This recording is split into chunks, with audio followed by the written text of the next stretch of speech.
Hello there, 25 years of fearless and independent journalism. Hello, thank you for joining us from wherever you are. We are live from our studios in Kokomlimle on digital address GA0992539. Our top stories this hour. Implementing President Akufo-Addo's directive this afternoon, we spent some time with Mayor of Accra on the plan to decongest groupings as Parliament races to back that directive with legislation. We also check how slum dwellers are coping as people fight over hand sanitizers in the market.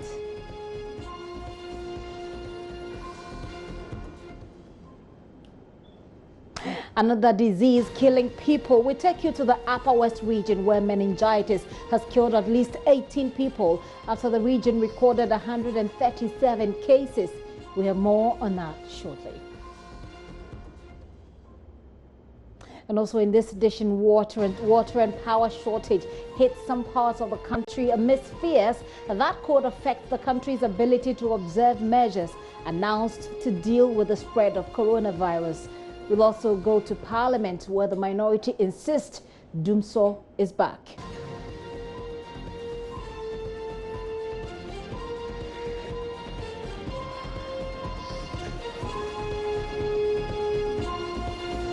Those are top stories this hour. Join us on DSTV 421 and GoTV 144. Remember, we're streaming live on YouTube, and you can send us a message on 02440109009. My name is Gifty Andopia. This is The Pulse. Please be my guest.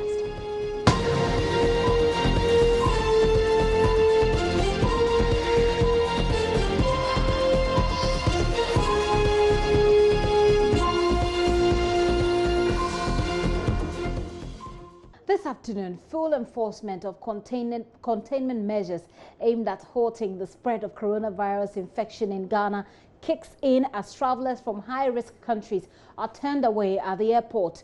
2 Italians coming into Ghana last night were the first to be affected by the strict measures. In Parliament, members of Parliament are considering a bill from the Attorney General which will give legal backing to the measures announced by President Akufo-Addo. Parliamentary correspondent Joseph Opoku-Gakpo will join us shortly with an update later, but also will be demonstrating to you how you can thoroughly wash your hands right here in the studio. But as containment takes off, we take you out to the ground to see how Ghanaians are complying and how they're coping. First, though, a look at the travel restrictions announced by Information Minister Kojo Oppong-Nkrumah. All travel to Ghana is strongly discouraged until further notice at this point in time. Any traveler, except for Ghanaian citizens and persons with Ghana residence permits, who within the last 14 days has been to a country that has recorded at least 200 cases of COVID-19 will not be admitted into the Ghanaian jurisdiction. Airlines are instructed not to allow such persons to embark. Border posts are instructed not to allow such persons into the jurisdiction. There will now be a mandatory 14-day self-quarantine for persons who are otherwise allowed to enter the Ghanaian jurisdiction. Guidelines for self-quarantine will be made available at the various Ghanaian ports of entry. Enforcement protocols are being deployed in collaboration with state security and health authorities. Persons determined to be unable to satisfactorily self-quarantine will now be quarantined by the state. Any admissible traveler who exhibits symptoms of COVID-19 will be quarantined and tested upon reaching Ghana. Item 1 on this travel advisory takes immediate effect. Items 2, 3, and 4 take effect at 1 p.m. on Tuesday, March 17, 2020. We also would like to give a quick update on a public gathering advisory and then an update on public education. The Ministry of Health preventive measures are strongly encouraged at this time, including the following. If you have to attend a large gathering, please observe social distancing. 2, organizers of large gatherings and managers of workplaces should ensure provision of hand washing stations and sanitizers and should put in place systems for frequent cleaning and disinfection of washrooms and frequently touched places such as doorknobs and stair rails. 3, Organizers and managers should also make available adequate waste management facilities such as single-use tissues and closed bins. 4, information should be made available to attendees at regular intervals on the observation of preventive etiquette. This public gathering advisory is subject to change. It is subject to change, like you said. That is the Minister for Information, Kojo Opong Nkrumah. Well, the local government ministry has been coordinating all the metropolitan, municipal and district assemblies to enforce bans on large gatherings and other measures. It has a statement out, and I'm going to read for you what that statement says. It is, as you see on your screen, dated yesterday, the 16th of March.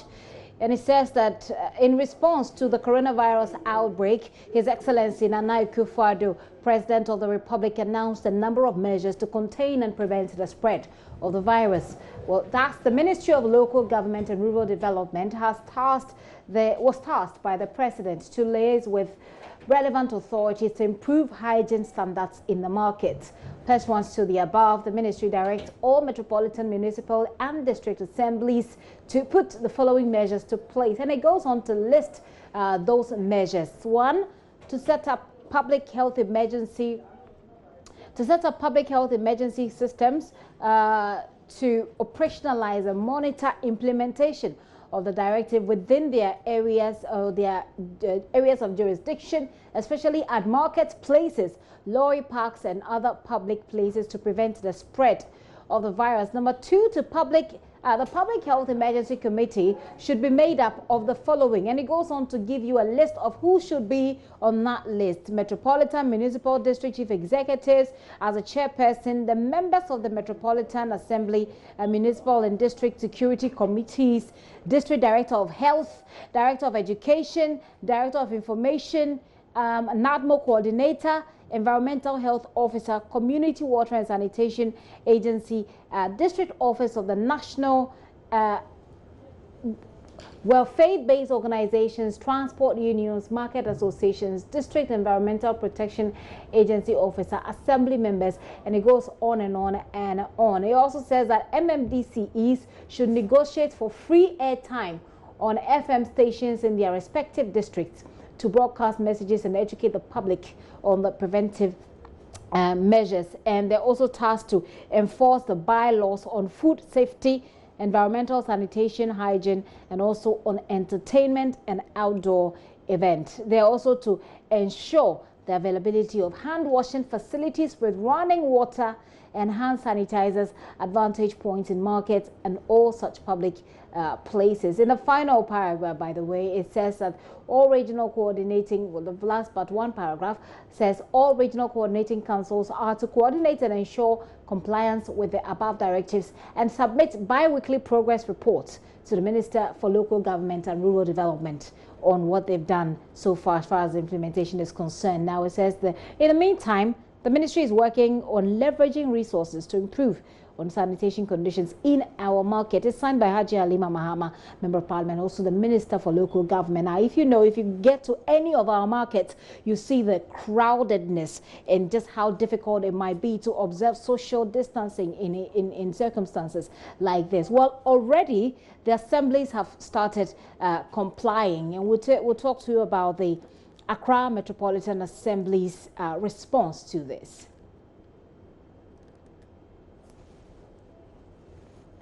Here is a statement that the Accra Metropolitan Assembly released, and I'm going to read it to you.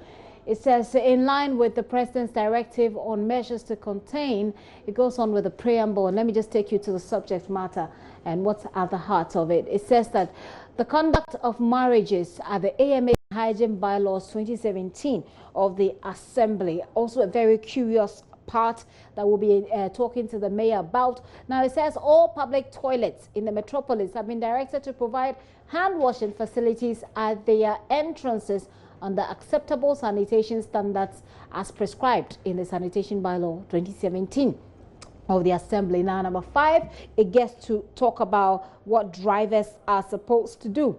Now, drivers should endeavor to disinfect their vehicles, that is, to target the seats, the door handle, etc., using the bleach solution, which is Parazone, and provide hand washing facility in Veronica bucket, liquid soaps and hand sanitizer. Now, yesterday when we went to the station, the various stations, you heard some of the drivers say they can't afford these things. They're hoping that government will help them raise them.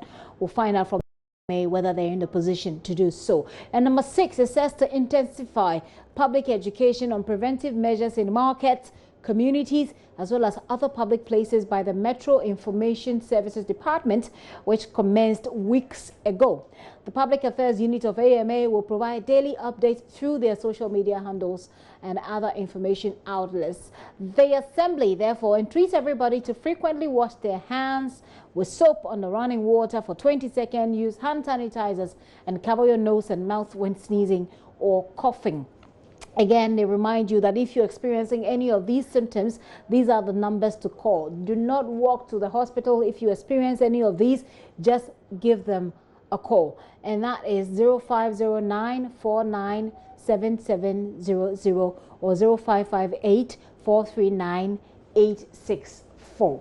So this is how the AMA reacted to the Ministry of Local Government's directive, or if you like, sort of response to the president's directive. And we'll be talking to the mayor of the AMA, of the Accra area, to find out exactly what the plan is. This is still the Pulse with me, Gifty and Opia. We'll take a very quick break. We'll be back with more. Do stay.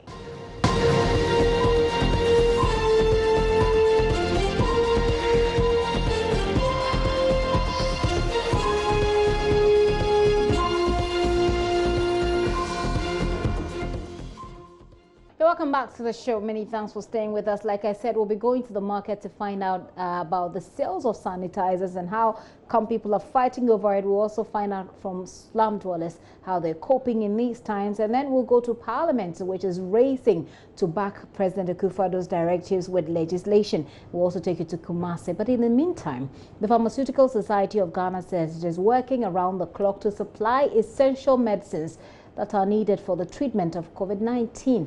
A member of the Public Health and Communications Committee of the Society has disclosed that the country does not have all the medication recommended by the WHO.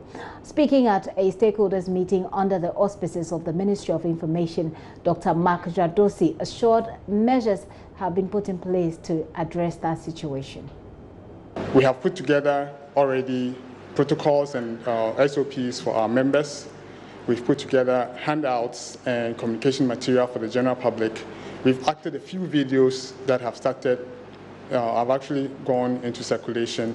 And the big one is we're working with Pharma Ghana. We've reviewed the treatment protocols and everything else. And we've looked at the medicines that are key in the management, because a lot of the protocols that have come from WHO and the CDC and so forth, some of the medicines actually are not in Ghana. And we have to take measures to quickly bring them in to make sure that if we have active or any confirmed cases and they require intensive care and other things, we'll be able to properly manage them in Ghana. So that is what we have so far. Dr. Mark Jadosi there. In the meantime, Information Minister Kojo Oppong Nkrumah has condemned the sharp rise in the prices of sanitary products. He spoke at the same event. I'd like to appeal to people who sell various products that can help in this cause.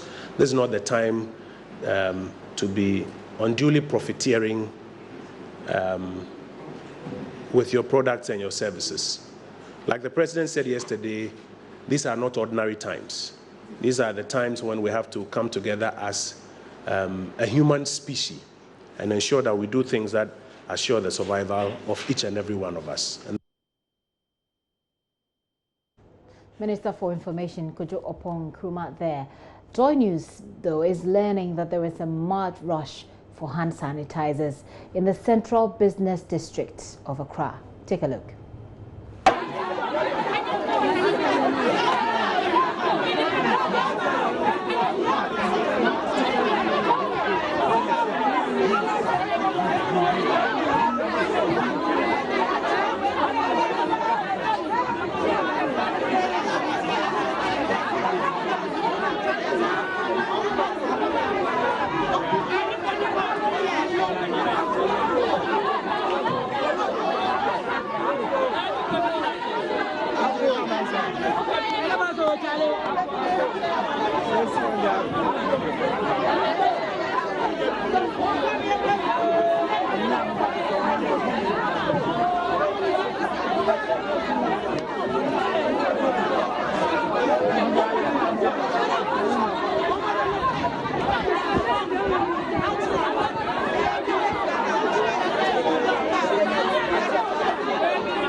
Well, that's the mad rush for hand sanitizers there in the Central Business District. I'm going to bring you back to the studio. In the meantime, I want you to share your thoughts with me on 0540109009. How are you coping? What do you see around you? Do you have any questions? I have here in the studio Dr. Emanuela Abasakunedu. She's a pharmacist, and her area is infection spread prevention. She'll help us with some answers. So if you have the question, drop it. Let's see how she'll be able to address that. Doc, you're welcome. Hi, thank you. Thank you so much for your time this afternoon. I just want to quickly find out how this whole coronavirus thing is playing out within your circles. I mean, how are people with like you taking it? You mean health professionals? Health professionals, I should say. Well, we are the ones who are most exposed to it. So I want to believe that a lot of health professionals are a bit scared. But we are in to help. So for how it is, I'm not sure if I get your question, how it is. I just want to find out how it's, I mean, what sort of conversations are you guys having?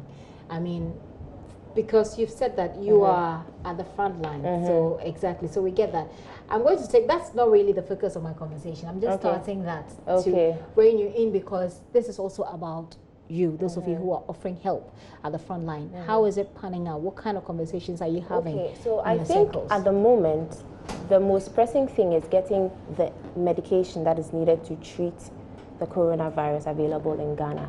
Like we watched before, we have this drug called remdesivir that is being used currently successfully in some cases to manage the coronavirus, but we don't have it available here in Ghana. So right now the pressing matter is getting these drugs available. And also this hand sanitizer issue is also something that is of concern, especially to us pharmacists, because we, being in the pharmacies, we see people come and complain to us about the pricing of the hand sanitizers and the unavailability of it, and trying to produce more hand sanitizers for people. So I think that is the thing that is on our mind most at That's the the moment. thing also on our minds. Because I was going to also ask you to comment on the video that you just saw. You certainly aren't surprised. I'm not. But it will certainly worry you how crowded this space is and just what is happening there in a time like this. Well, that's the thing about the Ghanaian people. You tell them not to do something and they go ahead and do it. We have made it pretty clear about avoiding very public spaces, but then there's the need to also get these hand sanitizers. So it's a conflicting thing, but the problem is the availability of the hand sanitizers. And like I said, there are groups of pharmacists who are trying to even locally produce hand sanitizers so that people can have access to them. The problem is that even the raw materials for hand sanitizers are now very expensive. So even to produce the hand sanitizers and to make them affordable for people has become an issue. Okay. So you go to a shop today, it's of this price, the next day it has shot up. Yeah. And it's not necessarily because businessmen want to profit or pharmacists want to profit, but it's because the raw materials themselves have also shot up. But then the ones that were already in stock shouldn't fall within that bracket. Well, yes, I understand that. But in the health sector, pharmacies in particular, it's not just pharmacists who run the game. They are businessmen who seek to profit from things. When you talk about supply and demand. You know, they realize the demand is going up, and so they also want to profit from that. And you, the pharmacist, working for the businessman, even though you can tell him that this is unethical and you shouldn't do it, he says, no, the demand is there. So let me just supply. Yes, yes. But in cases like this, what do health professionals advise, say, state health authorities to do? Because this is a foreseeable consequence of coronavirus. You know, in other countries, I can use the USA as an example, they are actually starting to arrest facilities that are overpricing these hand sanitizers. So I don't know, maybe the Ghanaian government can start to do that. But we need to go back to the root of it, that if I'm importing certain brand sanitizers and I'm getting it for a certain price, there's no way I can sell it for less. Even when you go online and you search for a brand of hand sanitizers, you find that the dollar price is very high. So bringing it down here to the Ghanaian market and then putting even just a little profit on it, you realize that the price is exorbitantly high. So I think that what the Ghanaian authorities need to do is to think about locally manufacturing the hand sanitizers. And I think that's a conversation that's already started. So hopefully very soon we can start that. Yesterday we heard President Kufuor say that, but we also heard that there are ways that you can produce it at home. You can produce your own hand sanitizer. Do you have an idea how to do that? If you can take us through? You can. I don't know the exact quantities, but there's glycerin, there's ethanol, and then there is some preparations also have aloe vera. So you can just Google the WHO recipe for hand sanitizers. Okay, so you can Google WHO recipe for hand sanitizers. Okay, maybe we can try that on the show as well. WHO, so this is one of the things that you can do. WHO recipe, you say. Recipe for hand sanitizers. Okay, hand sanitizers. So if you're watching, you might want to give it a try. Google it. Let's see what you find. WHO recipe for hand sanitizers. There's also a video that's been going around on social media. I don't know if you've seen it. In that video, there's a woman who's talking about the things you need. She says you need a bit of alcohol, you need a bit like dry gin, you need a bit of aloe vera, and I think some jelly. She mentioned. Well, I understand that we actually have a report. Let's take a look at that, and when we return, if there's any advice you can add on top of that, we'll take it. So take a look. Sela demonstrates how she uses the akpatashi to disinfect her hands. She pours a bit of the quarter-filled 500ml bottle into her palms and rubs till it fades into her skin.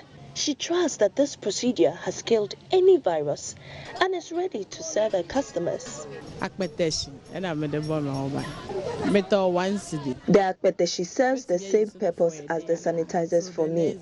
I am able to use it for a day or two, and it helps sanitize my hands while handling money and even shaking people as well. She's not the only one who has embraced this new style of protecting oneself from the spread of the coronavirus.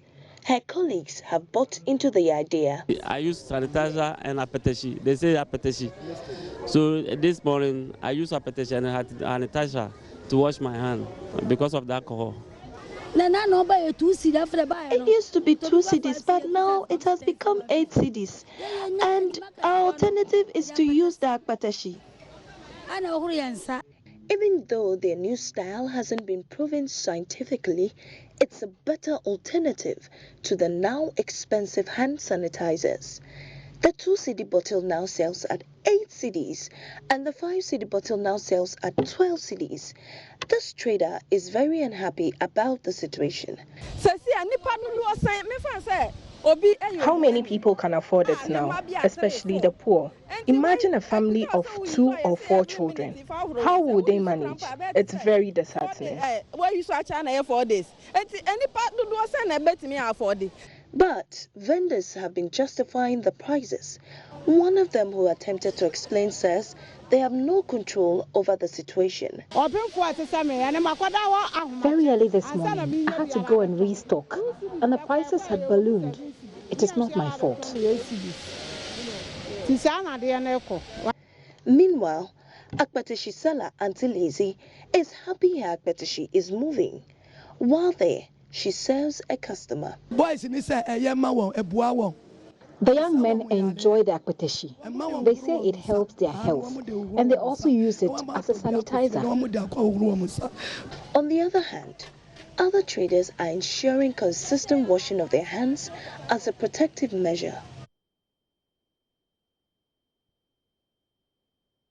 So that's a report that Mami Sinyameche Thompson filed yesterday, and it has to do with the fact that people can't get sanitizers, and so they're using akpeteshi. We'll talk about the recipe again, but I want you to tell me what your thoughts are. Akpeteshi versus because they're saying that, well, if you say alcohol, we should use an alcohol-based sanitizer.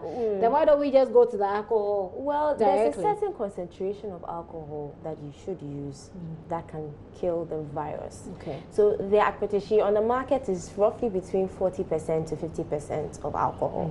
That's not enough to kill the virus.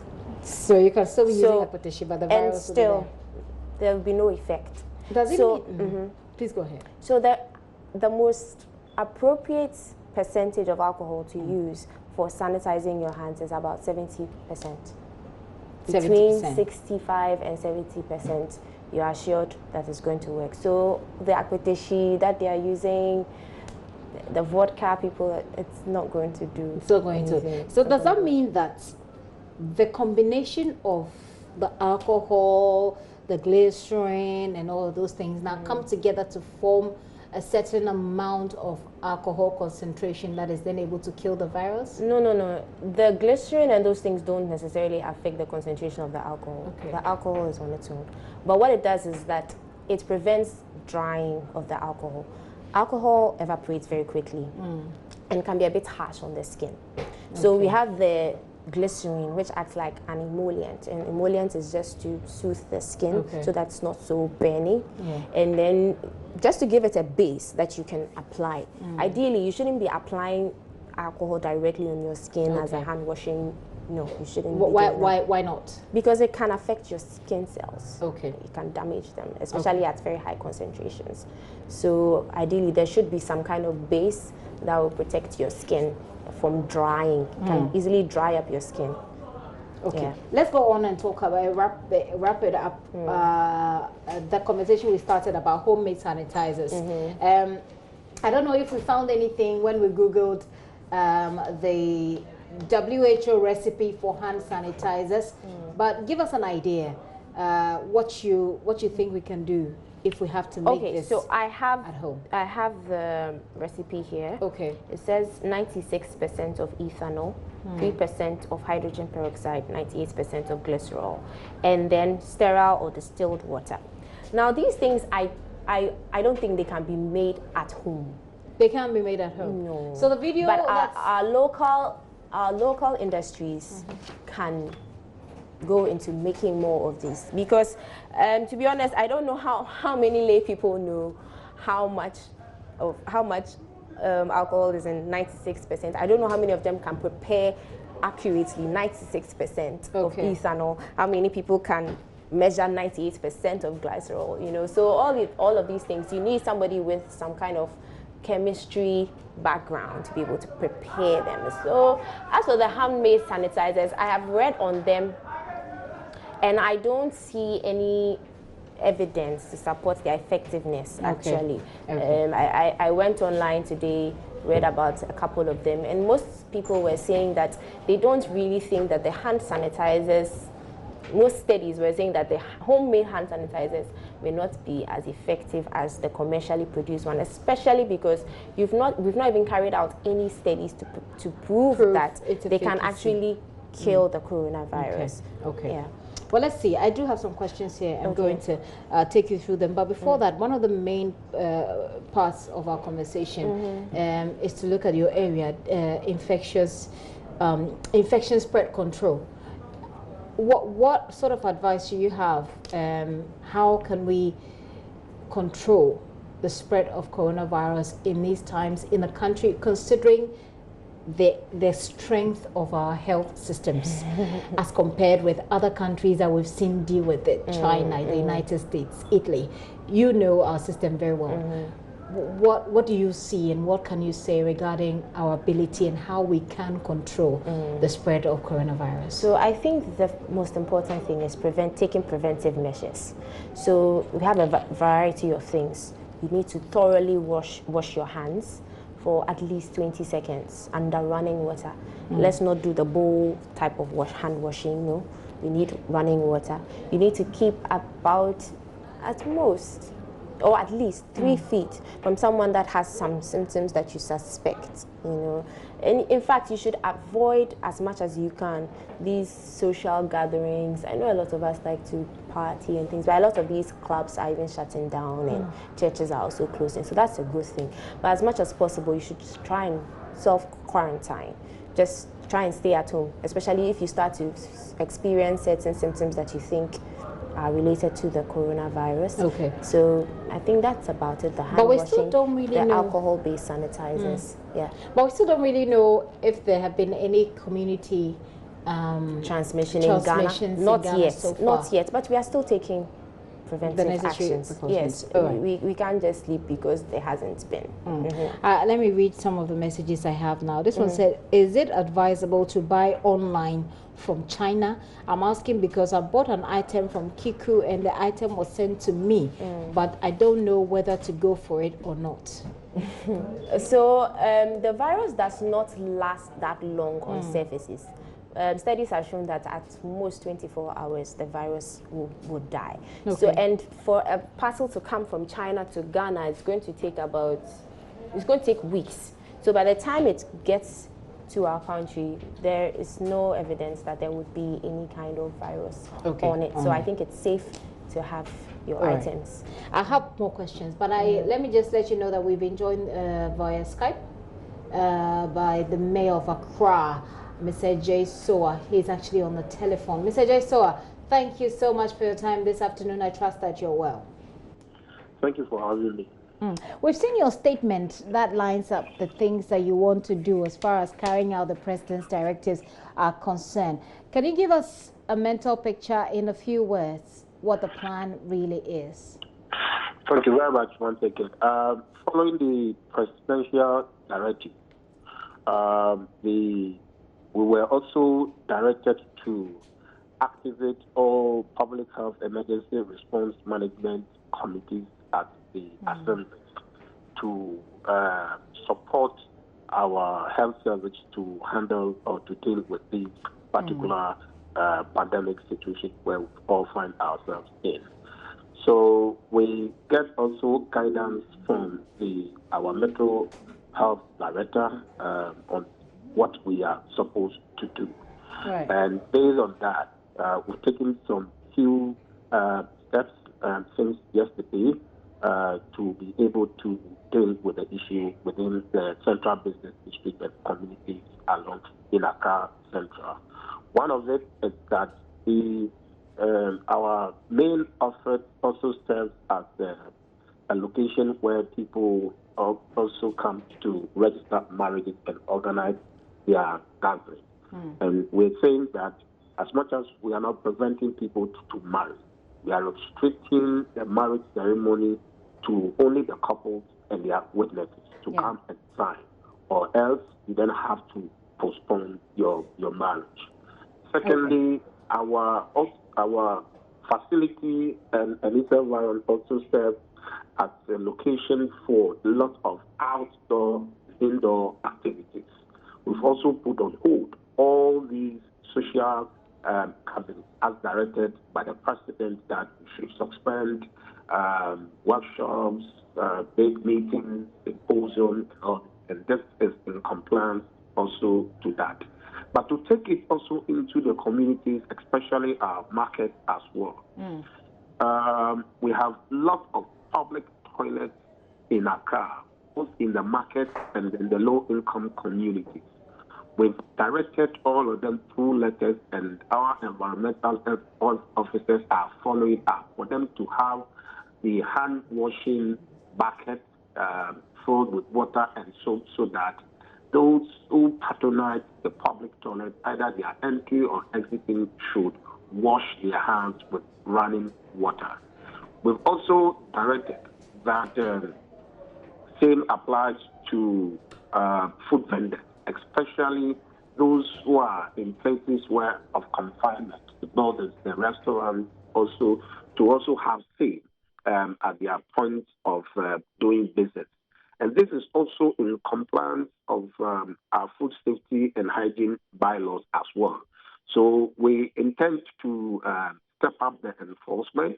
As much as we are making an appeal, we also want to let the general public know that it's part of our bylaws, and that we need to make sure that we handle ourselves in that manner. But for the past 2 weeks, we've been doing public education through our PA systems. We have deployed 6 vehicles in Accra, Mokola, Okanshi, Bukum Square, Choko, Kolegono, Bubuashi, Kaneshi, all these areas. And we are doing day, night, and dawn broadcasts for mass education. We are intensifying the mass education based on additional information that we get from the health directorate, so that the information will get to as many people as possible before we step it down to look at targeted population. Because we realize that there's a lot of misinformation out there. People are also miscommunicating to others, and we need to straighten up things so that people are armed with the right information. So the mass education has been intensified morning, afternoon, evening, and at dawn in the communities to make sure that we reach out to as many people as possible. In fact, Mr. Jaisoa, I want us to stay a little bit on the market. It's one of the biggest problems that I personally see. I'm playing a video right now, and I'm hoping that you can see that video, or perhaps you've seen it already, of a very crowded small space of women, men, who seem to be buying sanitizers, hand sanitizers. Now, the marketplace is one of the places where we find so many people, but of course, it's not a public gathering per se. So what is the plan for the market areas? Do they even understand the spacing, the social, the spacing within which they are safe from other people? And how are we going to decongest the markets in these times? Also say that since the president announcement on Sunday evening, there's some significant reduction in people that come into the city center.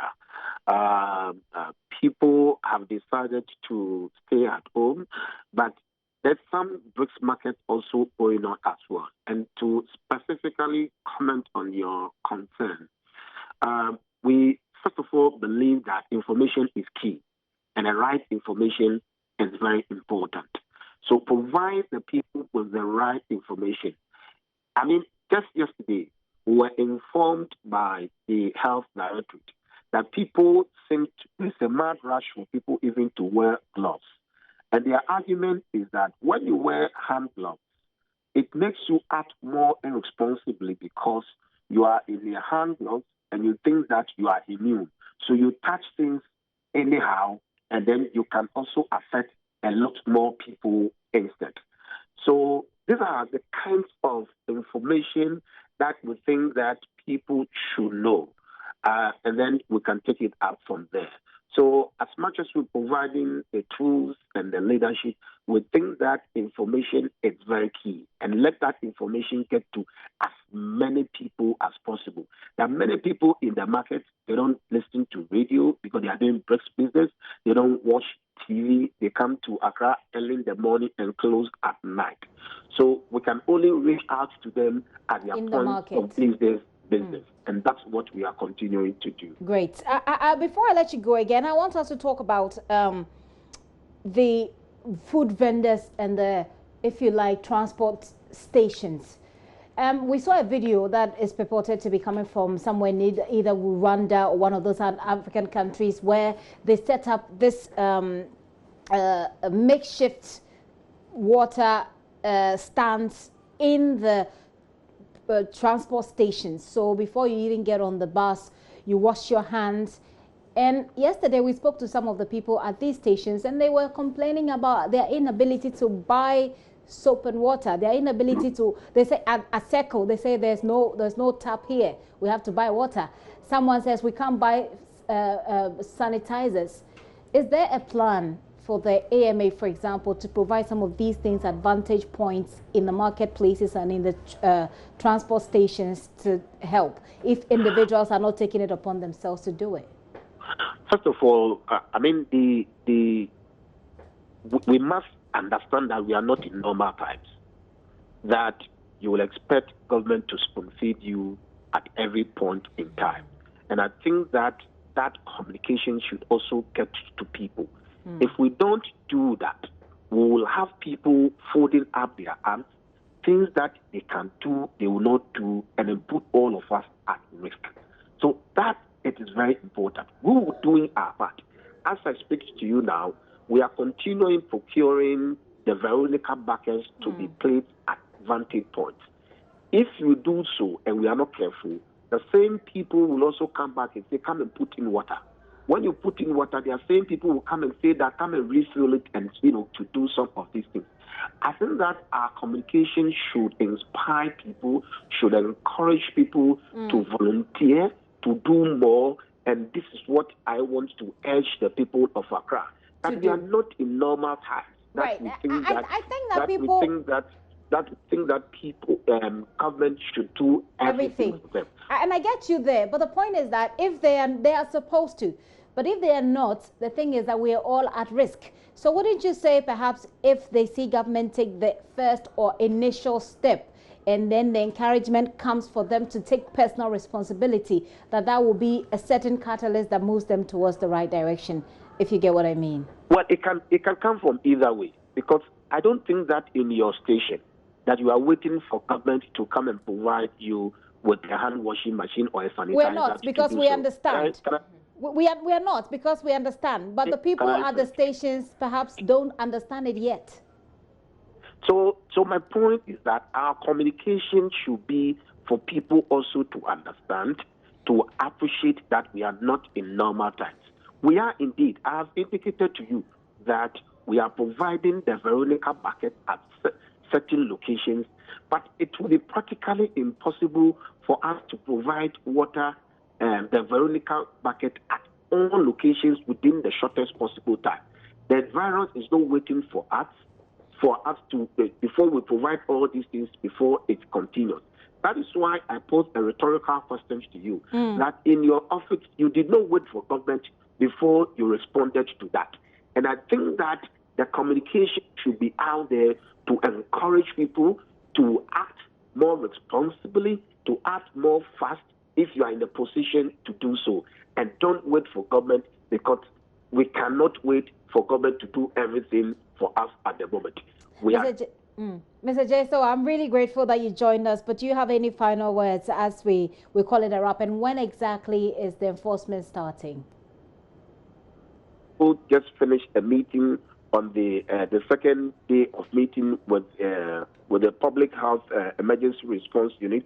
We are grateful that the Regional Police Command were present, and they are also going to control crowds, especially those who want to do social gathering to block. They've been activated their points to make sure that they deal responsibly and seriously with people who flat some of these things by putting the rest of the general public in danger. We will not countenance on some of these things. We'll be on the ground with you to monitor how it's going and also encourage people to be responsible for their own health. But sir, thank you so much for your time this afternoon. Mohammed Nia Jaisua is the mayor of Accra, talking about the plan, the grand plan, as far as implementing the president's directive. In the meantime, like I said, in Parliament, they're racing against time to pass the legislation that backs it. But I tell you what, I have here in the studio a very interesting site. So we're here to demonstrate to you as well how you can keep your hands washed and how you can keep yourself safe. Yeah. I have two pretty women here who will help me to do that. But I still have some of your messages. Let me see if I can take a couple, and then we'll go on to do hand washing. This one says, Gifty, all that you've seen in the video is not funny. You can attribute their attitude to the mode of delivering their precautionary information by health authorities churned out. I'm not sure if I remember, I understand that, but I think you're trying to say that the people are there because of how information is trickling down to them. You think they are alarmed somehow. He says they created panic situations rather than reassuring people. Okay, they made it appear as though hand sanitizers are the cure to coronavirus. The fact is, if we can wash our hands frequently, we don't necessarily need hand sanitizers. And I see that you agree with what she's saying. So at this point, who are we to blame? I mean, she's blaming health authorities. He says the way they put information out there, it's making it look as if sanitizers are a cure. But it is a part of it. We can't run away from that. So what do we do in such a situation? What do we do? We just leave it at that. Okay. Well, I won't blame health authorities for the information we are putting out there, because the information needs to be out there. Okay. Imagine if nobody spoke about coronavirus and you woke up one morning and you had a flu and they told you you have a novel virus that there's presently no cure for, but you'll be fine. You blame the health authorities that this information was not out there. So you knew and you didn't tell us. Exactly. Okay. But I think it's the way it's being presented, like she's saying. I mean, and I think the message needs to be emphasized on that there are far more cases that have recovered than have died. Right. So we just need to reassure people that they will be fine. So a lot more people have recovered than the number of people who have died. And coronavirus cannot be cured by sanitizers, but it can help you stay away from the virus. Now, I take this final question and then we start with our demonstration. He says, I'm following you closely, listening to the pharmacist. Then I think the best preventive measures are, he numbers them: 1, frequent washing of hands thoroughly; 2, not touching faces; 3, keeping distance from infected people; and lastly, prayer. We'll do the first one on your list, which is hand washing. And I have Mamie Senior Mitchell Thompson join us in the studio. What are you here for? So I'm here to help us, wash our hands thoroughly. Okay. People wash their hands, but they don't really do it well. Okay. So we are here to take us through the process. The process of hand washing. Yeah. I hope that you tell us when she's doing shakara with the process. So okay. Yeah, so if you're at home, by the way, you can get your own water, your bottle of soap, or if it's a tablet, you can get your sanitizer so that you follow us, okay? And whilst you're doing that, you can take a video of it and then post it on Facebook, tag us, JoyNews. You can tag Adom, you can tag any of our multimedia platforms with your hand washing, challenge video, okay? So let's start the hand washing challenge. Yeah, so we have here a bowl, a jug full of water.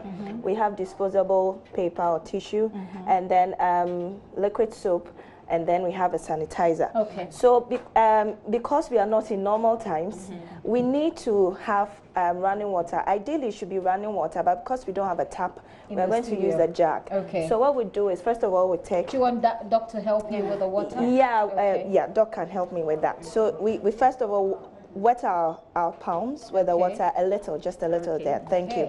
And then you realize that with the soap, because you're not the only person using it. Okay, so assuming that you are in the public washroom. Public washroom. Either use your wrist this way, or use your elbow to get enough soap into your palm. And then you rub it together. Okay. And then as you rub it together, it foams up. Yes, so you're rubbing your palm together, and then gradually work it into the spaces within your fingers. Yeah, you wash it this way, and then you work it through to your thumb area. Yeah, because you don't know where your hands have been and what you've picked up. And so you do this, and then you go to the back of your hands, and then you do this as well. You rub behind and do that with your other hand. So that all the debts, wherever you've been, you mistakenly touched, you don't even know. Yeah, you do that. And then you also do this. you are rubbing the back of your fingers. Okay. Yeah. For those of us who have long fingernails, sometimes long artificial fingernails. How do we manage our? So with that with the running water, you can put your hands or your fingers, your nails directly under the running water. Okay. And then so let's finish with the normal natural fingers. And then when we finish, we'll try that one. So with this, and don't forget to also rinse your wrist. Okay. Because you don't know where that has been. So can you please pour? Okay. So then the running water. Yeah, running water. You wash and you Slowly, realize so we that don't run out, please, because we don't have water in a lot of places in Ghana. Yeah. So as much as possible, you wash all the dirt. Okay. Yeah. Wow. And then you take your paper tissue. Enough. You dab. Okay. Why is it so special to dab? Yes, so that you know. The moisture is good for your skin. Okay. Yeah, so you're not taking everything off your skin, so that the skin can retain some of the moisture from the water. Okay. And then, very importantly, you dispose it off in a bin. Okay. Yeah, somewhere that wouldn't be exposed to the environment. Okay. And so we have a bin here somewhere. We put it in, and then that's it. Okay. So you asked about those with long nails. Long nails, like dog hair. Like myself. With that. If you do not have running water in a bowl like this, what you can do is you can do this. Okay, so sort of scrub the bowl with your fingers. Yeah, tumble your nails in the water, and then you rinse it with the water that is running. If you have a bowl, if not, you put your fingers under the running water. We can try the running water again. Yeah, can you please help me with that? So. With I don't have long nails. Oh, Doc, we can use yours as an example. Yes. Okay. So I will show you how I do it. Okay, let's go for it. So what I do is, I put my thumb, and I wash each one individually. Okay. Under the running water. Like that. Yeah. So people are screaming that the water will get finished. But so this is for those with long nails. Yeah, with long artificial nails. Yes. Yeah. So when you do this, the dirt comes out. Okay. Yeah. So like put that. the fingernails directly under the running water. And sometimes what I also do. And if you don't have running water, you can. Okay. Yeah, hit it against them and swish it in the water. In the water. Otherwise, when the running water is coming, sometimes the how they call it, the force is not that strong. Okay. Or if you can make it, if the force is strong, you just place your thumb so that it splashes like a spray. Okay. Yeah, so that the force can remove the dirt under the nail. Okay. Yeah. So this is how we wash our hands. You have to do this every time. I mean, regularly.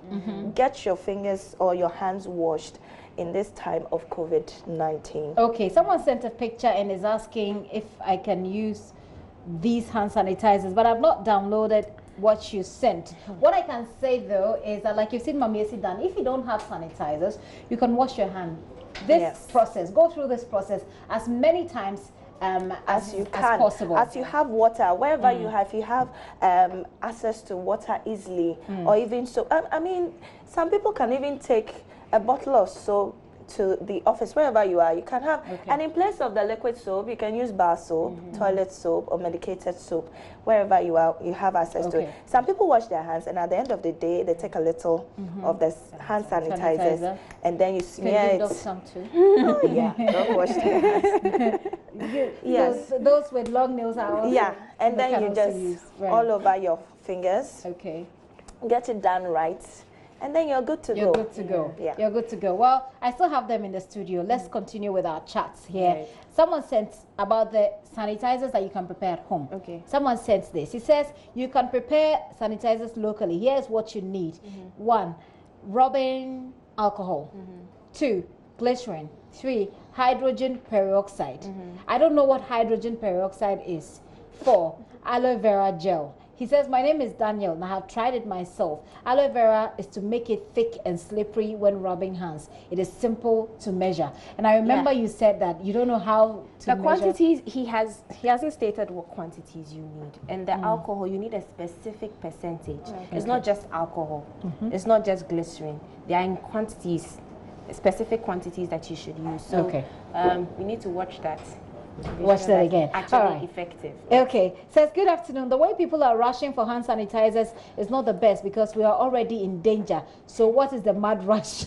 It's not any best preventive so far, because if one is already infected among them, then they're all going to be quarantined. Now that is if we will be able to know that any of them has been infected at all in the first place. He says the government should distribute hand sanitizers for free. Well, the government said it is not doing that. You should take yourself, your health, responsible for your own health. This one says, fear is said to be capable of defeating you before you get started. Fear and panic is more dangerous than the virus itself. I think we need to calm down, even as we do our best. Thanks, Joy News, from Samuel Buama in St. Ambrose College of Education, Doma Ahinkro, Ekwemu. Okay, and I do have a release that's coming from the Center for Plant Medicine Research. It says alcohol bitters, not treatment for COVID-19. And I just read for you quickly what it says. Following the outbreak of COVID-19, well, the usual preamble, as you know, it says CPMR wishes to make it known that no herbal bitters or local gin could be a viable substitute for hand rubbing. This is due to the fact that, one, for a sanitizer to be effective in ridding the hands of coronavirus, sanitizers must have 60 to 95% alcohol by volume, and that alcohol content for bitters on the market is often less than 45%. I think that Doc mentioned that right now. Says that clearly such bitters and their alcohol contents are inadequate as sterilizing measure against COVID-19. CPMR also wishes to place on record that no known medicinal plant or herbal product or local gin has yet been proven to be efficacious against COVID-19. As you know, it's a novel virus. It is still being researched. As a research center for excellence, however, we are engaging with our various partners and stakeholders, including the Ministry of Health and traditional medicine practitioners, to explore research opportunities to fight against COVID-19 using herbal medicine. And I'd like to take your thoughts on that, how we can put together our strength when it comes to herbal medicine to deal with this. When I finish reading this, it says that these are guidelines. It's providing, one, frequent washing of hands, and we can't say this enough, with soap and under running water, the use of alcohol-based sanitizers, cover your cough with a bend of the elbow or tissue paper. Again, people have raised questions about the elbow. Maintaining a distance of at least 1 meter from people coughing or sneezing, regular physical activities, regular intake of water, and lastly, ensuring personal hygiene. So, Doc, I'm just interested in your thoughts about herbal medicine and how Ghana, I mean, we do a lot of that here in Ghana. Do you see from where you stand and from what people around you have said that we will be able to explore that? Well, it's about the research. Once we have the backing for research, and the research is performed on the COVID-19 and there's results, I mean, why not? But the problem is that not a lot of research backs the claims of these herbal practitioners, and so we are not able to trust their word. So once we can have more research facilities coming up, more support, more funding for research, and we can prove that these herbal medications actually do work, I mean, we can. But I think one thing I didn't mention was that the COVID-19 is mostly, it's the immune system that actually fights the COVID-19. So it's very important that we give our immune system enough support. So we're talking about vitamins and minerals. There are a lot of immune supplements on the market. Just enter your pharmacy, tell them you want something to help you support your immune system. Vitamin C is a very good one. You can take it once a day. The effervescent 1,000 milligram ones, you take one a day, and you be sure that you'll be able to fight the COVID-19 if it's to come your way. I hope that works. What about coughing in the elbow? That's what a lot of people are doing right now. People are actually, you know, elbowing people in place of handshakes. I've heard people say that it's not safe either, because if you cough into your elbow and the same elbow you know touch somebody with it, or at some point you need to touch your clothes, you know, that it's on. How often do you touch this part of your hand? Well, it could be often, but you use your palm far more. Yeah. Would you prefer? So that's why the concentration is in the palm. Exactly. So we are talking about the inner part of this is the elbow. Yeah. This is the inner part of the elbow. So the direction is to cough either here or on your sleeve. on the sleeve. Okay. Not, so we are shaking people this way, not this way. Not if you give someone a hug. A hug, it goes on the back of their clothes. Corona, please. Exactly. We're not doing hugs exactly. Yes, and that's why we're advising that you wash your hands as often as possible. Right. All right. So I'm going to take a very, no, I won't take a break. Do you want to say something? Yes. One more thing. So those who use the bowl, after they're done, they should empty the contents of the bowl so that the next person can use the water. Nobody should repeat after you have used the bowl. That's if you're not using a hand basin, a normal hand basin in a washroom. Oh, and also when you're closing the tap, you have to use the tissue to close it. I think it's something we didn't mention yet. Okay, so you open the tap, you close the tap with the tissue. All right. Okay, so following this outbreak, I mean, authorities at the Techiman Holy Family Hospital in the Bono East region are taking bold steps capable, in their view, of preventing the spread of the disease within that facility. The hospital has provided sanitizers, there are screening points there at their entrance and advantage points within the facility. JoyNews' Anas Sabit has been monitoring that situation in Techiman. Here is his report. The president, during an address to the nation last night, indicated that establishments such as supermarkets, shopping malls, restaurants, hotels, etc. are expected to observe enhanced hygiene procedures by providing, amongst others, hand sanitizers, running water and soap for washing of the hands. Here at the Techiman Holy Family Hospital, authorities have provided hand sanitizers here at the entrance and at vintage points within the hospital to ensure that patients and people who come into the facility do not carry the virus from their respective homes into the hospitals. They are also ensuring that any visitor from the entrance is being checked in terms of his or her temperature, providing an emergency response unit to take care of whoever is suspected to have been a carrier of the virus. Join us, we're speaking with authorities to inquire from them what informed their decision to take this giant step.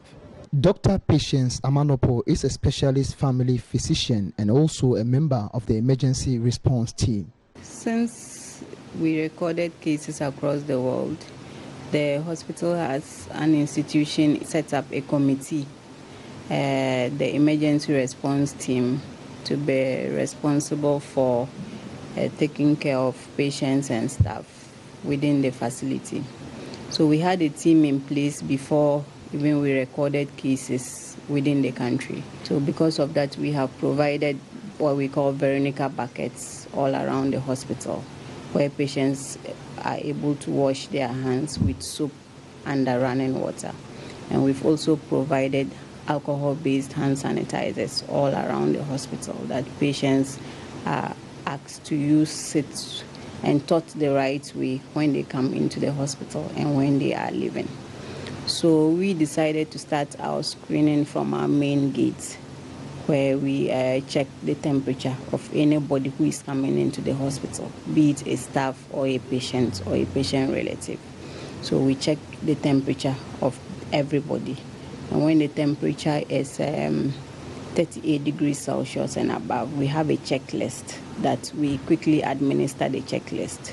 And based on the checklist and a scoring system, if you are a suspect, then we have our isolation area where we will send you and then take samples for testing and take it up from there.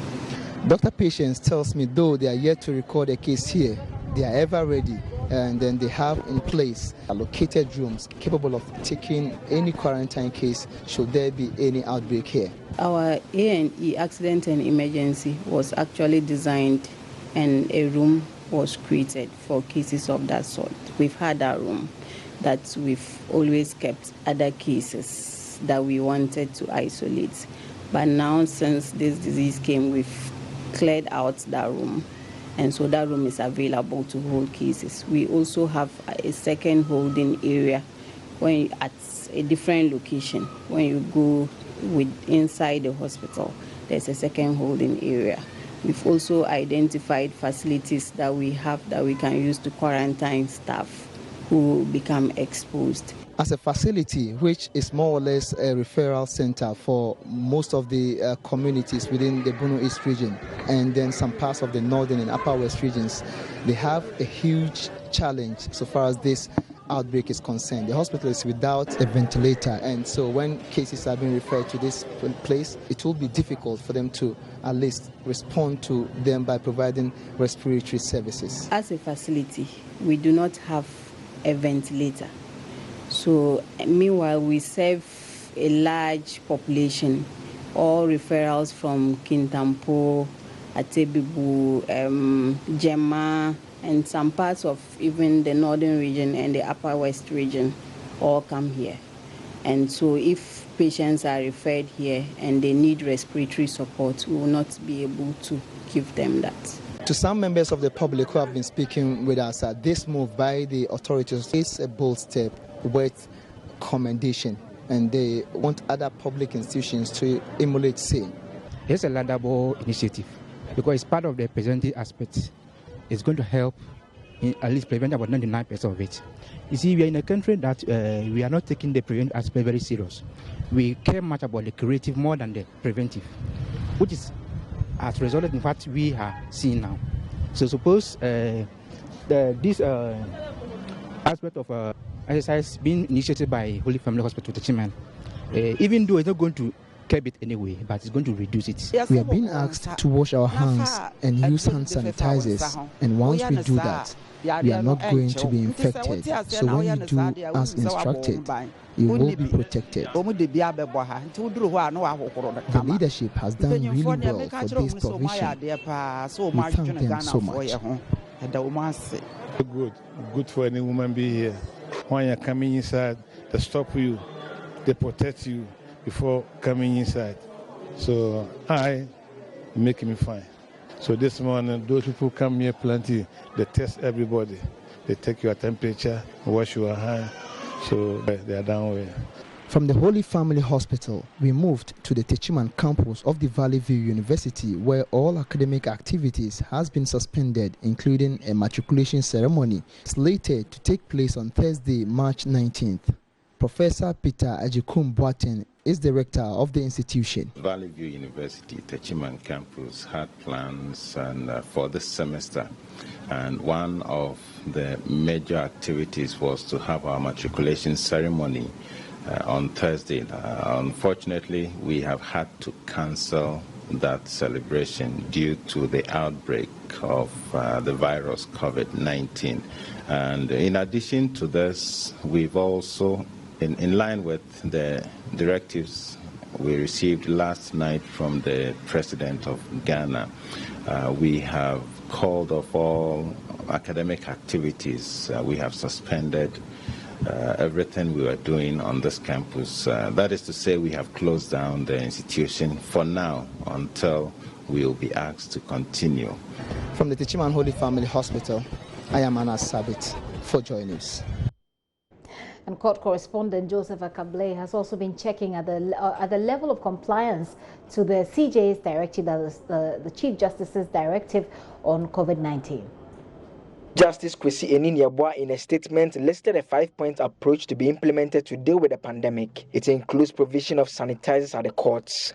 Checks at the law court complex, however, revealed this is not available. Some court workers, however, were spotted wearing hand gloves as a means of preventing the spread of the virus. Courts are to practice strict case management techniques such that only parties and witnesses in case listed to be heard on particular dates would be allowed into the courtroom to avoid large gatherings. Judges and magistrates should endeavor to adjourn cases to specific times on given dates to limit the number of people that will be allowed into the courtroom. Judges and magistrates should only hear cases which are of extreme urgency and, as far as possible, exercise great restraint in remanding accused persons in order to avoid overcrowding in the prisons and police cells. Judges and magistrates should suspend the hearing of cases involving movement of convicted and remand prisoners from the prisons to the courts. The case involving the alleged killers of soldier Adams Mahama, for instance, was adjourned to 31st March as a result of the directive from the Chief Justice. At the Circuit Court, persons who are not directly connected to a case are not allowed into the courts. Parties stand outside and wait for their case to be called before they are signaled to walk inside. Some cases monitored by JoyNews had judges opting not to remand accused persons into custody, as has been directed by the Chief Justice.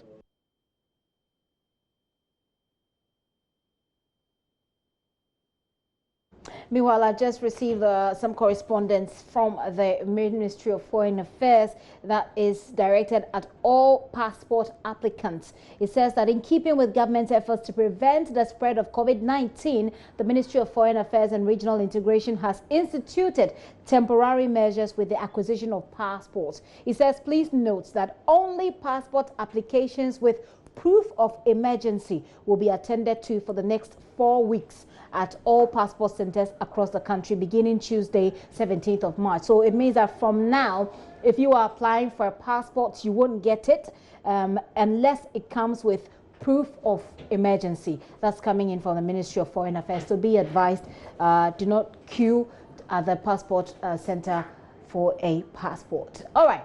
So let's wrap up this conversation on coronavirus for today with a talk on technology. How can you make use of technology? How can you make use of technology in these times where social gatherings are prohibited, where you have to be extremely careful even of your own spouse? I have with me Spiky Corbin Kruma. He's here in the studio to help us with that. Spiky, it's good to have you. Good to be here. Okay, so tell us, what can we do with technology? So much. I know, right? A lot. And I'm sure a lot of people are already doing stuff. It's just that they want to know what more they can do. For students who are at home, if your lecturer is probably high-tech, he's probably having online classes with you, you can use softwares like Zoom, you can use Google Hangouts. What does Zoom do? So it's a video conferencing system that basically allows multiple people to interact in a sort of a conference or a classroom setting-ish. So you all connect to your lecturer is delivering a lecture on the screen, and then you can ask questions, you can type, or you can talk. But that's a lot more people coming together to say, let's get one teacher to teach us. Yeah, I've seen videos where a teacher has actually told their students to log on at a certain time for him to teach. Okay. Yeah, and then, so that if you are in a class, if we have 10 people in the class, for example, we are all home. Yeah. We can talk to our lecturer, have a conversation, say on WhatsApp, and talk to our lecturer and say, tomorrow at 2 p.m., can we come to you for this lecture? Yeah. And so at 2 p.m., in their individual homes, they all log in. They all log in to the system, and then the teacher can teach. So it's a video conference, albeit data intensive because it's going to be video. Yeah. But yeah. At times like that, we hope that data cost would be reduced. We hope so. That's a conversation we should have. Find out from Vodafone and MTN and Airtel Tigo and all of them. Yeah, that would be great. Yeah. So that on the other hand, and then if you want to do some learning on your own, there's so many resources online. So you can go on lynda.com. You can go on YouTube. There's everything to learn on YouTube, except you have to be careful. Not everything is the right thing on YouTube. Right. But then find the right ones and then continue your studies on YouTube. You can actually just Google, search for stuff online. So I want to learn something, I want to find out this. Google has almost all the answers. And then for parents who want to keep their kids entertained, you can also set up YouTube for kids. And play stuff, engaging stuff. Online. So for parents who have to come to work, like MFR Pao, she has to be here today, but she has her kids at home. What can you do with technology? Well, so I have done for a friend of mine a system where the kids can actually use the computer while he's away. But for the whole day? Yes. But there's parental guidance on it. So he's selected only the websites that he can visit. And if they try to go to any website, it sends them a notification. Now, there's a feature in Windows called parental control. So once you set it up, you create an email account, an Outlook account, or a Hotmail account for all your kids. And then you add them to your account as their guardian. So anytime they try to access any website, now this can even work outside of the quarantine, maybe for the rest of their lives until they're grown past 18. So then anytime they try to access even Netflix, you get a notification that they're trying to go on Netflix. Now it comes like they're requesting for permission to do this. Okay. So you can now look at the app that they're trying to use and say, no, my kids can't use this app. And then block it. Yes. Okay. So once you set that up, you can leave them with a computer, and trust me, being a kid who grew up with a computer, I can tell you it is bliss. You'll stay there and you'll move. Really? But is there anything security-wise? Because you're leaving your kids, you have to leave your kids at home and there's nobody there. What can you do? So like I said, this parental control is the best because they can't go to any websites without you knowing. No, I mean not the kids, but someone else coming into the house. So you can get smart cameras. You know, we have all these smart cameras that are accessible from outside of the home. When you set these up, you can remotely control it and actually even talk, because they have, some of them have two-way microphones. Okay. So you can actually talk to them. They'll hear you, hey, what are you doing? I can see you. And then they hear, okay, Mom, I'm doing, and they can talk back to you too. So if you have some of these smart cameras, or you can even have a smart camera at your door to see who's coming to the house, and smart locks. We actually have smart locks now that you can remotely lock or unlock. Wherever you are? Yeah, from wherever you are. You have a SIM card that connects to your phone, so you can decide, hey, I want to let this person in and unlock the door. I want to let this person stay out and unlock the door. And most of these cameras also have motion detection. So if someone is moving in your backyard and you don't know, it sends you a notification that it sensed movement, and then you can, you know, do something about it. Sounds interesting. I think we can do a lot more of this as the days go by, because it looks like very interesting times, and we will need a lot more of that one. But finally, I want you to speak quickly to doing this in our offices. How can we reduce human contact in our offices using technology? Yeah. So I wouldn't have been here. I would have done a Skype. If we had done a Skype, true. Or could have emailed you everything. Okay. And then walk through and talk to you in your ear. Okay. You know, you put in your AirPods and I talk to you and say, hey, Gifty. So I said this, and then you repeat it, and everybody thinks that, oh, Gifty's such a techie. I'm not. So basically emails and encrypted FaceTime, encrypted messaging services. Yep. Or you can, if you want, if you're big on security, maybe you don't want to share some information over WhatsApp or over, you can use Signal or Telegram. Those are secured messaging services. Telegram and Signal. Yeah. Okay. And if you want a collaboration, you know, platform where all teams can come together and work in the same space online, you can use Slacker. We have Trello, we have Asana, and yeah, so many of them. Okay, we'll explore some of them. I think perhaps during the week or next week, explore some of those ones. Spiky, thank you so much for Thank you for having me. So why don't you take advantage of the platforms that technology provides in these times, reduce as much as possible human contact, and so you will be fine. So Spiky talks about what you can do if your kids are just at home and you have to go to work. There are, you know, you can get smart cameras, like you said, you know, that you can lock or unlock, and you can follow your kids' activities at home. You can set up website controls so that you can monitor what they're seeing, what they're doing on the website. You can set up classes for them with their teachers. So many things you can do with technology. Spiky, thanks for coming. Thank you.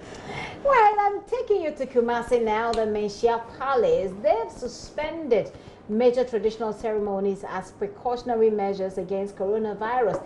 Erastus Asari Donko joins me with details of this directive on phone. Erastus, tell us, what should we know from the Menchia Palace?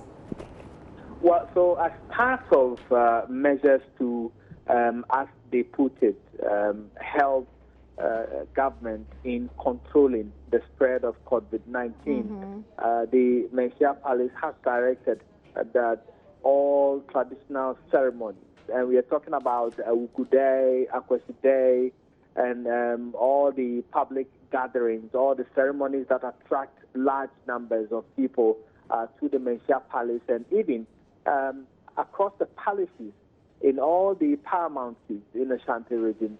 Otunfo has advised that they put them on hold, suspend them until further notice. And so all traditional adjudication of cases at the palace, which will bring in large numbers of people, are to be put on hold and suspended. Likewise, rituals that are conducted in palaces that involve more than 25 people. They are either to be held in private with few people or suspended indefinitely.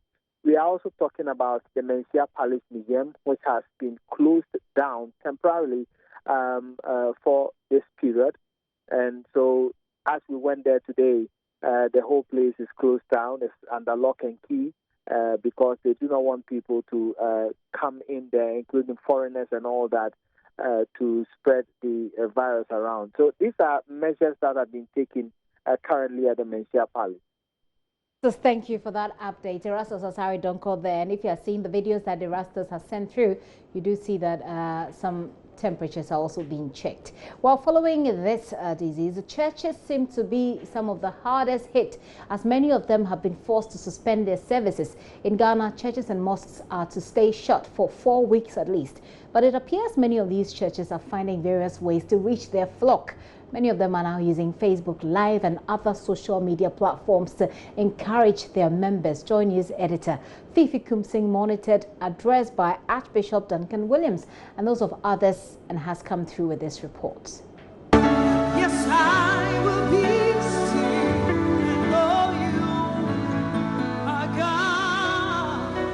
The choir of the Action Chapel International sings to prepare the atmosphere for an address by the founder, Archbishop Nicholas Duncan Williams. Endures forever.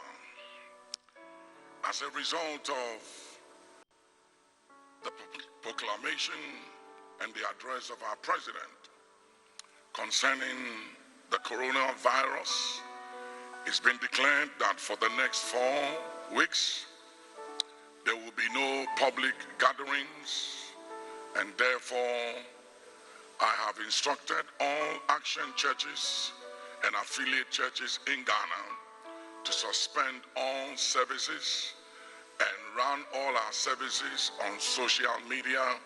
The Archbishop says the outbreak is only a fulfillment of prophecy, but he encourages his members to stay firm and faithful to God, declaring 30 days of fasting and prayer for the nation. And I will, by God's grace, be addressing you every day, and I've also declared a 30 days of prayer. The Lighthouse Chapel International will also connect to its members via Facebook Live. Many other churches, including the Gospel Ambassadors Church La Paz branch, have rolled out similar services. Reverend Kennedy Bentum is head pastor. And the ideal precaution is basically social distancing. And for me, I think we should all adhere to it. That may be the case in Ghana, but it's even bigger in the United States of America. Pastor of the Porter's House Mega Church, Bishop T.D. Jakes, believes these are only signs of the end times, but he has some words of comfort for his members. Be of good courage. Soon this will pass over. Soon the clouds will escape the sky. Soon the thunder will cease to roll. Soon the lightning will not flash. Soon, like Ebola and all the other plagues we had before, Corona will be in our rearview mirror. Of deliverance, of deliverance. So, the church is now online. My enemy. Get connected. Till all my fears are gone.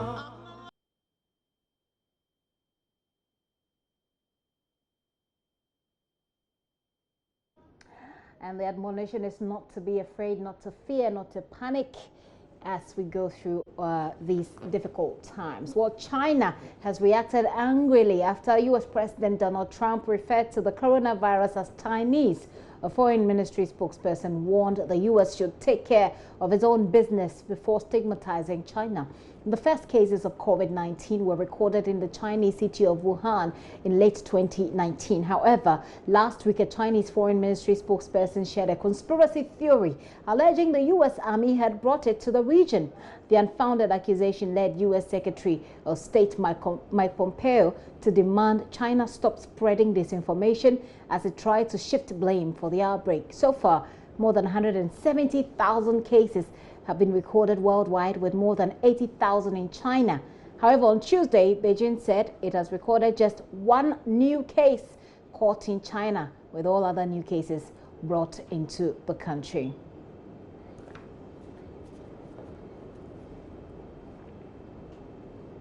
And Liberia's President George Oponwia has suspended a government official who tested positive for COVID-19 after he returned to the country from Switzerland, becoming the West African nation's first case.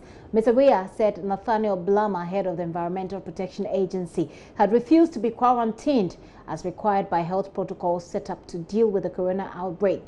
But Mr. Blama denied the accusation, saying he had complied with the health rules and that he regretted that state officials were misinforming the public.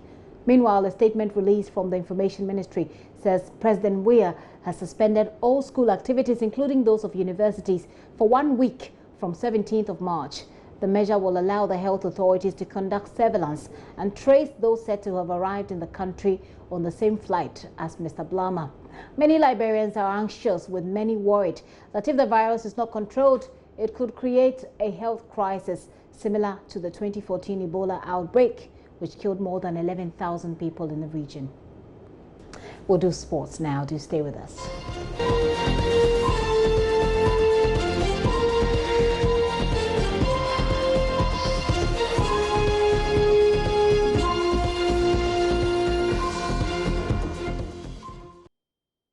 Fielding an unqualified player is something that we thought was a thing of the past in the Ghana Premier League, or actually in the entire Ghana football system. However, it's reared its ugly head again.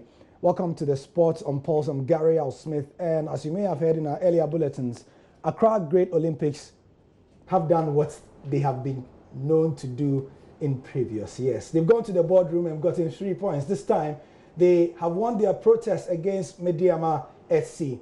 Now, simply put, they say, and the rule has upheld by the Ghana Football Association, says that the Takwa-based club fielded an unqualified player in their match. So let's look at the decision, and we go and get an analysis of why this has happened. The committee, that's the disciplinary committee, therefore makes the following decisions: that the protest of Olympics is successful since player Nana Kofi Babel was unqualified to play in the Matchday 12 Ghana Premier League match between Mediama and Accra Great Olympics in accordance with these relevant sections of the Premier League regulations. And that too, for fielding an unqualified player in the said match, Mediama shall be considered as having lost the match, and accordingly 3 points and 3 goals is hereby awarded in favor of Accra Great Olympics pursuant to Article 33(1)(e) and 33(2) of the Premier League regulations. So, Mediama have also been docked 3 points from its accumulated points from previous matches in accordance with Article 33(5)(a) of the Premier League regulations. Mediama also fined 5,000 Ghana cedis, 50% of which shall be paid to Great Olympics in accordance with 33(5)(b) of the Premier League regulations. So, quickly though, let's come in studio to Reiko Ampofo to give us an idea of where we stand so far. How did we get here? We know that, from the ruling, there was a league match played on Matchday 12, and this happened. But what is Mediama's response to this? Well, I think first off, what they are claiming in terms of the response now, it's a new angle that they're trying to explore, because when the case was presented, Mediama had a defense. And, Olympics did come in that this is a player that we do have the records. According to the CMS, he was in the lineup. And we also do have in this CMS proven that he was yellow carded on match day 1, 6, and 11. And that is breaking the rules and making him unqualified for the match in, match day 12. Now, for Mediama, it was probably an oversight, because in between match day and 11, there was an FA Cup tie, and they thought that the rules, which had been in place for about 6 years now, also, allowed the team to be able to field a player, to miss an FA Cup tie, despite that not being the Premier League competition, just as it happens in the English Premier League and all, because of it's overseen by the GFA. So it was thought, or that was the thinking heading into that game. So Babel actually missed the FA Cup game, and then he returned to 12. But in the defense, Mediama actually explored a bit of English, because if you do read, the statement by the GFA, it said that Mediama was saying that in Article 28(1)(e) that the statement says that an unqualified player, has received 3 yellow cards in separate games. Now, Mediama was saying that the absence of the word each makes it vague and invalid. So the fact that they didn't say that you received a yellow card and a yellow card each on 3 separate occasions makes it invalid and vague. So that was the argument, and the disciplinary committee were like, no, we're not buying this. And so the case came out, Olympics won, and Mediama came back and said, we're also not taking this. So what's the way forward? I think the way forward is, it's going to be probably a longer legal battle. Mediama is saying that they're going to explore the internal terms, and they've already appealed, stating that, the rule that was changed by the Executive Council, stating that now the Premier League and then the FA Cup are 2 separate entities. That was changed by the Executive Council, and if you do look at the statutes of the GFA, Congress is supposed to be the supreme and legislative body that enacts these rules and regulations. So the Executive Council, which is below Congress, cannot take decisions in the sphere of Congress. So that is what Mediama are trying to explore. A little bit of technicalities here and there, but we'll be seeing how that goes. Thank you, Rekrampo, for succinctly put. So, are we seeing a return to legalese by Ghana Premier League clubs against the GFA? You would have to stay tuned and see how that one goes. I'm Gary Al Smith, and that's the sport for now.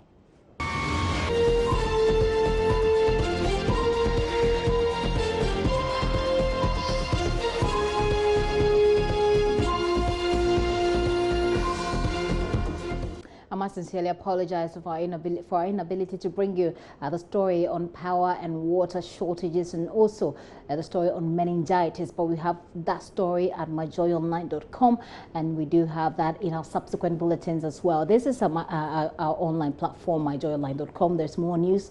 If you do log on, scroll all the way down on our page. Our YouTube has all of our programs from here on the JoyNews channel. You can follow us from there. My name is Gifty Andop. As usual, it's a pleasure coming your way.